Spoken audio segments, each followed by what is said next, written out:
आज की कहानी एक ऐसे योद्धा की कहानी है जिन्हें भारत के पहले महावीर चक्र से सम्मानित किया गया था। यह कहानी है ब्रिगेडियर राजेंद्र सिंह जामवाल की, जिन्होंने खुद युद्ध भूमि में जाकर अपना पराक्रम दिखाया था और आज भी कश्मीर के लोग इन्हें सेवियर ऑफ कश्मीर यानी कश्मीर का रक्षक कहकर बुलाते हैं। ब्रिगेडियर राजेंद्र सिंह का जन्म 14 जनवरी 1889 को जम्मू शहर के बगूना गांव में हुआ था। इनके पिता सूबेदार लखा सिंह जम्मू कश्मीर की सेना में नौकरी किया करते थे और राजेंद्र सिंह के दादा ने भी सेना में अपनी सेवाएं दी थी। यहीं से वीरता और शहादत राजेंद्र सिंह के खून में आई। अपनी पढ़ाई पूरी करने के बाद उन्होंने अपने परिवार की तरह ही सेना में भर्ती होने की परंपरा को आगे बढ़ाने का फैसला किया। उन्होंने 14 जून 1921 को जम्मू कश्मीर की सेना को ज्वाइन किया। मई 1942 में राजेंद्र सिंह ब्रिगेडियर के पद पर पहुंच गए और 25 सितंबर 1947 को जम्मू कश्मीर की सेना के आर्मी चीफ बन गए। आजादी से पहले भारत 565 छोटी बड़ी रियासतों में बटा हुआ था। इन रियासतों का अपना कानून, अपनी सेना और अपने राजा थे। 15 अगस्त 1947 आते आते आधे से ज्यादा रियासतें भारत में सम्मिलित हो गईं, लेकिन कुछ रियासतों ने आजाद रहने का फैसला किया और इन कुछ रियासतों में जम्मू कश्मीर की रियासत भी शामिल थी। भारत सरकार ने कई बार कश्मीर से भारत में विलय करने की गुजारिश की, लेकिन ये सभी कोशिशें नाकाम रहीं। पाकिस्तान की एक कोशिश थी कि कश्मीर पाकिस्तान में शामिल हो जाए, लेकिन कश्मीर के राजा हरि सिंह कश्मीर को आजाद रखने के पक्ष में थे।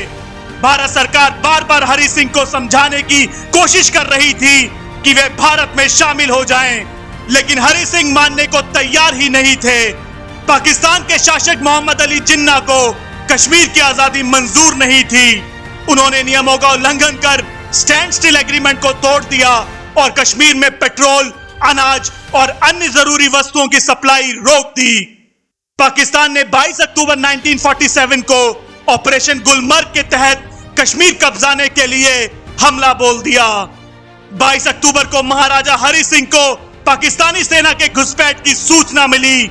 जब मुजफ्फराबाद में हमला हुआ तो महाराजा हरि सिंह ने यह फैसला किया कि वे खुद मोर्चे पर जाएंगे, लेकिन ब्रिगेडियर राजेंद्र सिंह ने उन्हें बताया कि मैं सेना प्रमुख हूं, राज्य की सुरक्षा की जिम्मेदारी मुझे सौंपी गई है। जिसके बाद जम्मू कश्मीर को बचाने के लिए वे खुद युद्ध के मैदान में उतर गए और महाराजा हरि सिंह को सुझाव दिया कि वे श्रीनगर में रहकर भारत के साथ विलय पर अपनी बातचीत को तेज करें। महाराजा हरि सिंह ने भारत के गृह मंत्री सरदार वल्लभ भाई पटेल से फोन पर बातचीत कर राज्य के हालात के बारे में उन्हें बताया और उन्होंने भारत के साथ विलय के लिए अपनी मंजूरी दे दी। और उधर ब्रिगेडियर राजेंद्र सिंह उरी में अपनी सेना को इकट्ठा कर पाकिस्तानी सेना को रोकने की कोशिश कर रहे थे। उनके पास सिर्फ 100 सैनिक थे, पर्याप्त गोला बारूद और हथियार तक नहीं थे। इसके बावजूद भी उन्होंने पहले हमले में पाकिस्तानी सेना को भारी नुकसान पहुंचाया। ब्रिगेडियर राजेंद्र सिंह ने 100 सैनिकों की टुकड़ी के साथ 5000 दुश्मन सैनिकों को उरी सेक्टर में रोकने के लिए मोर्चा संभाल लिया था। कबायलियों के साथ इस जंग में ब्रिगेडियर राजेंद्र सिंह की छोटी सी टुकड़ी ने 700 कबायलियों को मार गिराया।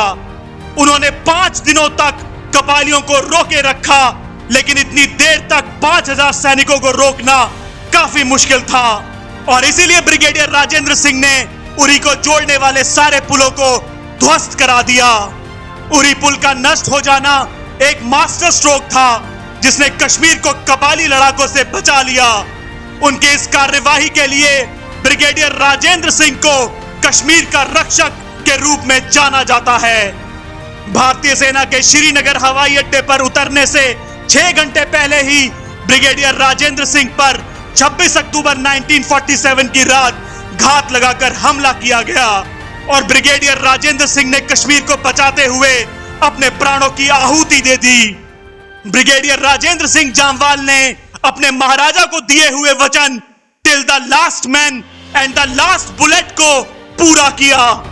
ब्रिगेडियर राजेंद्र सिंह ने अपनी आखिरी सांस तक 5 दिनों तक कबायली लड़ाकों को कश्मीर के उरी में रोक कर रखा अगर वे दुश्मनों को ना रोक पाते तो आज जम्मू कश्मीर का इतिहास कुछ और होता और शायद भारत के नक्शे में जम्मू कश्मीर का ताज नहीं होता। इस बीच 27 अक्टूबर को सुबह 5 बजे भारतीय सेना की सिख बटालियन की 2 कंपनियां वायुसेना के विमान से श्रीनगर पहुंच गई थी। भारतीय सेना ने श्रीनगर एयरपोर्ट की सुरक्षा सुनिश्चित की। इसके बाद सेना की अन्य कंपनियां भी श्रीनगर पहुंच गई और फिर दुश्मनों को चुन चुनकर ढेर किया गया। राजेंद्र सिंह जामवाल देश के ऐसे पहले सेनाध्यक्ष थे जिन्हें आजाद भारत के पहले महावीर चक्र से सम्मानित किया गया। अगर आपको भी भारत माता के इस वीर सपूत की शौर्य की कहानी पसंद आई है तो वीडियो को लाइक करें, चैनल को सब्सक्राइब करें और आप अपने विचार मुझे कमेंट बॉक्स में लिखकर जरूर बताएं। जय हिंद।